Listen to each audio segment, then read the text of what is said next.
Avant de plonger dans cette histoire incroyable, pensez à vous abonner à la chaîne et à activer la cloche. Ici, chaque récit a quelque chose à dire, et vous ne voudrez pas en manquer un seul. Le soleil de Lagos venait à peine de se lever, peignant les immeubles universitaires d'une lumière dorée, lorsque les premières rumeurs commencèrent à circuler dans les couloirs feutrés de l'université. Une histoire que personne n'aurait osé imaginer prenait forme. Un professeur blanc, reconnu pour son charisme et son prestige académique, était au centre d'un scandale inimaginable. Dans la petite cafétéria de l'université, les voix s'élevaient à voix basse, mêlant peur et fascination. « Tu as entendu ? 3 étudiantes, toutes enceintes. » Les mots semblaient irréels. Pourtant, Esha, Chidinma et Fink savaient que c'était vrai. Elles avaient chacune découvert, avec horreur et incompréhension, qu'elle portait un enfant de cet homme.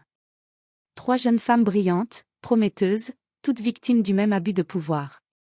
La tension dans la ville était palpable. Les étudiants murmuraient derrière les portes, tandis que certains professeurs détournaient le regard, trop intimidés pour intervenir. Le professeur, lui, continuait d'enseigner avec un sourire professionnel, ignorant le cyclone qui se préparait autour de lui. Pour les jeunes femmes, chaque journée devenait un champ de mine émotionnel. La peur, la honte, la colère et l'incompréhension se mêlaient, créant un mélange de sentiments presque insupportables. Elles savaient qu'en révélant la vérité, elles risquaient non seulement leur réputation, mais aussi de provoquer un choc immense dans toute la société. Mais le silence n'était plus une option. Ce qui avait commencé comme un secret honteux allait bientôt devenir une affaire nationale, une histoire qui dépasserait les frontières du Nigeria et secouerait le monde entier. Le professeur, jusque-là intouchable, allait découvrir que personne n'est au-dessus de la justice. La pluie fine tombait sur Lagos ce matin-là, rendant les rues glissantes et les trottoirs animés par le va-et-vient des étudiants. Dans un petit appartement universitaire, Esha, 21 ans, se tenait devant le miroir de sa chambre, les mains tremblantes sur son ventre. Son cœur battait à tout rompre. « Comment ai-je pu en arriver là ?» murmura-t-elle, la voix brisée. Son téléphone vibra. C'était Chidinma, son ami depuis l'enfance. Esha prit une profonde inspiration et décrocha. « Esha, tu es sûre ?» demanda Chidinma, la voix tremblante de panique. « Oui. » répondit Esha. « Je suis enceinte, et je crois que tu sais de qui. » Un silence pesant s'installa de l'autre côté de la ligne. Puis, Chidinma éclata en sanglots. « Moi aussi, et Fink. » ajouta-t-elle entre 2 sanglots. « Je pensais que j'étais seule. » Esha sentit un frisson parcourir son échine. 3 étudiantes.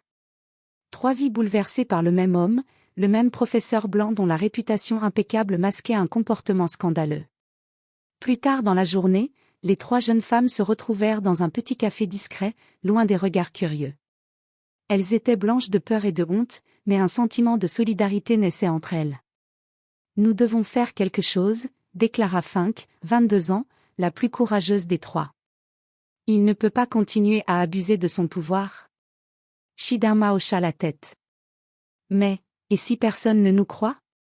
Et si nous ruinons nos études ?» Esha prit une profonde inspiration et fixa ses amis. « Nous devons au moins essayer.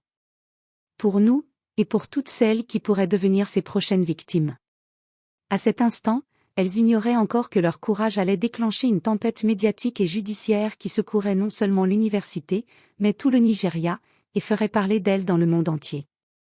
La tension à l'université était palpable.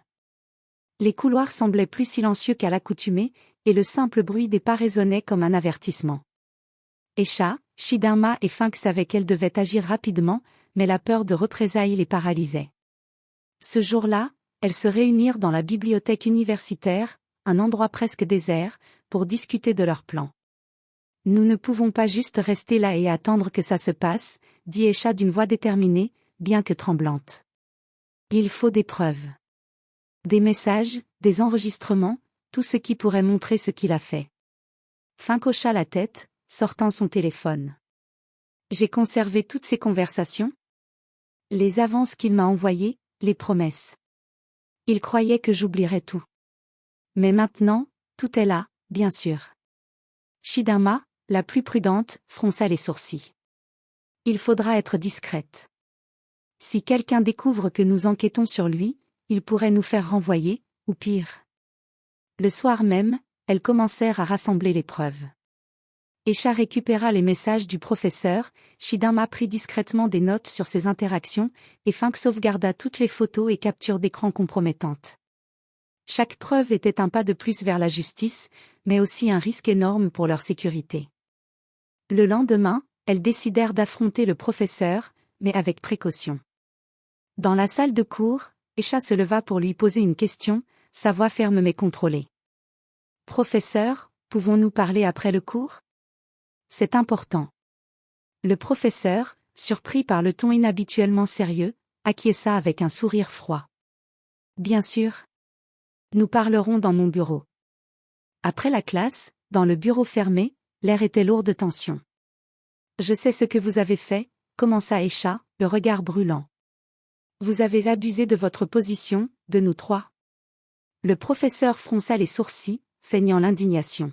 « De quoi parlez-vous ? Vous accusez sans preuve. » Fink sortit son téléphone et montra les captures d'écran. « Voici vos messages. Chaque mot. Chaque menace subtile. Nous avons tout enregistré. » Pour la première fois, le sourire du professeur vacilla. La façade impeccable qu'il portait depuis des années commençait à se fissurer. « Vous croyez pouvoir me faire tomber ?» murmura-t-il, la voix tremblante mais encore pleine de défis. « Non, » répondit Shidama d'une voix claire, « nous voulons juste justice, pour nous, et pour toutes celles que vous pourriez encore blesser. » Dans ce bureau étouffant, une confrontation silencieuse s'installait. Pour la première fois, elles sentaient qu'elles tenaient le pouvoir entre leurs mains. Mais elles ignoraient encore à quel point cette affaire allait secouer l'université, le pays et le monde entier. Le téléphone de Fink vibra sans arrêt ce matin-là. Les notifications s'accumulaient, messages d'inconnus, alertes d'actualité locale, et publications sur les réseaux sociaux. Le scandale qu'elles avaient commencé à dévoiler en secret était désormais hors de contrôle. Dans les médias locaux, l'histoire du professeur blanc accusé d'avoir mis enceinte 3 étudiantes noires faisait la une. Les journaux titraient « Université secouée par un scandale sexuel, 3 étudiantes accusent un professeur ». Les réseaux sociaux s'enflammèrent instantanément. Des hashtags tels que #justice pour les étudiantes et #abus de pouvoir devinrent viraux au Nigeria et dans plusieurs pays d'Afrique. À l'université, la tension atteignait son paroxysme. Les couloirs, auparavant silencieux, étaient maintenant remplis de murmures et de regards anxieux. Les collègues du professeur étaient divisés, certains soutenaient les étudiantes, tandis que d'autres tentaient de minimiser l'affaire. Un soir, Aisha reçut un appel d'une journaliste internationale. « Nous voulons raconter votre histoire au monde entier », dit la voix au téléphone. « Votre courage peut inspirer d'autres victimes à dénoncer ces abus. » Shidama sentit une vague d'émotion. « Nous ne pensions pas que cela irait aussi loin. Mais si cela peut empêcher d'autres abus, alors nous devons le faire. » Pendant ce temps, le professeur, jadis admiré pour son charisme et sa réputation académique, voyait sa vie basculer. Les appels du doyen se multipliaient, les enquêtes internes s'intensifiaient, et les médias suivaient chacun de ses mouvements. Le sourire confiant qui le caractérisait autrefois avait disparu, remplacé par l'angoisse et la peur. Fink, Aisha et Shidama, malgré la pression médiatique, trouvaient une force nouvelle dans leur solidarité. Chaque interview, chaque article, chaque reportage rapprochait un peu plus la justice. Elles comprenaient que cette affaire n'était plus seulement personnelle, elle représentait un combat contre l'abus de pouvoir, l'injustice et le silence imposé aux victimes. Les réactions furent immédiates et massives, NG, professeurs, étudiants et personnalités publiques dénonçaient l'attitude du professeur. Les réseaux sociaux résonnaient de messages de soutien aux 3 étudiantes et d'indignation contre l'institution qui avait fermé les yeux trop longtemps. Le scandale avait désormais franchi les frontières du Nigeria. L'opinion publique mondiale commençait à s'indigner, et la justice ne pourrait plus ignorer cette affaire. Le professeur, jadis au sommet, voyait sa carrière et sa vie privée s'effondrer sous le poids de ses actes. Dans cette tempête médiatique, les 3 étudiantes savaient qu'elles étaient en première ligne, mais elles étaient prêtes à tenir bon. Pour elles, pour la vérité, et pour toutes celles qui pourraient encore subir le même sort. Les mois suivants furent éprouvants. Les 3 étudiantes avaient déposé plainte officiellement, et l'affaire avait pris une ampleur nationale et internationale. Chaque audience était retransmise, analysée et commentée par les médias. Le professeur, jadis adulé, comparaissait désormais sous le regard scrutateur de tout le pays. Dans la salle d'audience, l'air était lourd de tension. Le juge, impartial mais ferme, examinait les preuves, messages compromettants, témoignages détaillés, captures d'écran et notes prises par les étudiantes. Les avocats du professeur tentaient de minimiser les faits, mais la solidité des preuves rendait leur défense presque ridicule. Esha, assise avec Chidinma et Funk, sentait son cœur battre à toute vitesse. Elles étaient nerveuses, mais déterminées. Elles avaient choisi de raconter leur vérité, et aujourd'hui, celle-ci allait enfin être entendue. Lorsque le juge prononça le verdict, un silence pesant tomba sur la salle. Le professeur est reconnu coupable d'abus de pouvoir et de relations sexuelles non consenties avec des étudiantes sous sa responsabilité. Un murmure de soulagement parcourut la salle. Les étudiantes se prirent la main, les larmes coulant sur leurs joues. La justice venait de triompher. À l'extérieur du tribunal, la foule acclamait. Des journalistes, des militants et des citoyens ordinaires félicitaient les étudiantes pour leur courage. Le professeur, quant à lui, fut escorté par la police. Son visage exprimait la honte, la peur et le regret. Sa carrière académique était irrémédiablement détruite. Pour Esha, Chidinma et Funk, la victoire n'effaçait pas la douleur de ce qu'elles avaient vécu, mais elle apportait un sentiment de libération et de justice.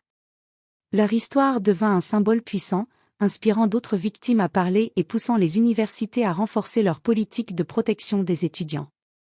Dans les semaines qui suivirent, les 3 jeunes femmes participèrent à des conférences et à des programmes de sensibilisation sur le harcèlement et l'abus de pouvoir.